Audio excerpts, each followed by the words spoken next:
शिर्डीनजीक पिंपळवाडी येथे एक धक्कादायक घटना समोर आली असून अज्ञात व्यक्तीकडून धारदार कोयत्यानं एका व्यक्तीवर जीवघेणा हल्ला करण्यात आल्यानं परिसरामध्ये मोठी खळबळ उडाली आहे। या हल्ल्यात पिंपळवाडी येथील रहिवासी शिवाजी भगीरथ रहाणे हे गंभीर स्वरूपात जखमी झालेत।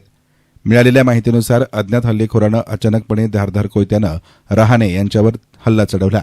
या हल्ल्यात ते गंभीर जखमी झाले असून त्यांना तातडीनं शिर्डी येथील साईबाबा सुपर स्पेशालिटी हॉस्पिटलमध्ये उपचारासाठी दाखल करण्यात आलं आहे। सध्या त्यांच्यावर रुग्णालयामध्ये उपचार सुरू असून प्रकृती चिंताजनक असल्याची माहिती सूत्रांनी दिली आहे। दरम्यान हा हल्ला नेमका कोणत्या कारणातून झाला याबाबत अद्याप स्पष्टता आलेली नाही। मात्र काही वैयक्तिक वादातून हा प्रकार घडल्याची प्राथमिक माहिती समोर येत आहे। या घटनेमुळे पिंपळवाडी परिसरात भीतीचं वातावरण निर्माण झालंय। घटनेची माहिती मिळताच शिर्डी पोलीस स्टेशनचे पोलीस निरीक्षक रणजित गलांडे यांनी आपल्या पथकासह घटनास्थळी धाव घेतली। तसेच रुग्णालयात जाऊन उपचार घेत असलेल्या रहाणे यांच्या मुलाकडून घटनेची सविस्तर माहिती जाणून घेतली। या प्रकरणी शिर्डी पोलीस ठाण्याकडून पुढील तपास सुरू असून आरोपीचा शोध घेण्यासाठी विशेष पथकं तयार करण्यात आली आहे। आरोपीला लवकरात लवकर जेरबंद करण्यात येईल असा विश्वास पोलीस निरीक्षक गलांडे यांनी व्यक्त केला।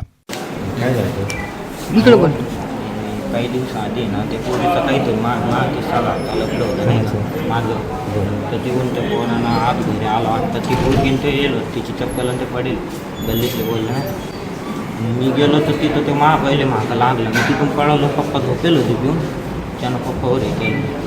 मग मी तुम्हाला सगळ्यांना फोन केला मी 100 नंबरला कॉल केला त्याच्यावर एक दाबला मग तिकडं कुठंतरी फोन लागला मग तुम्हाला कॉन्टॅक्ट केला।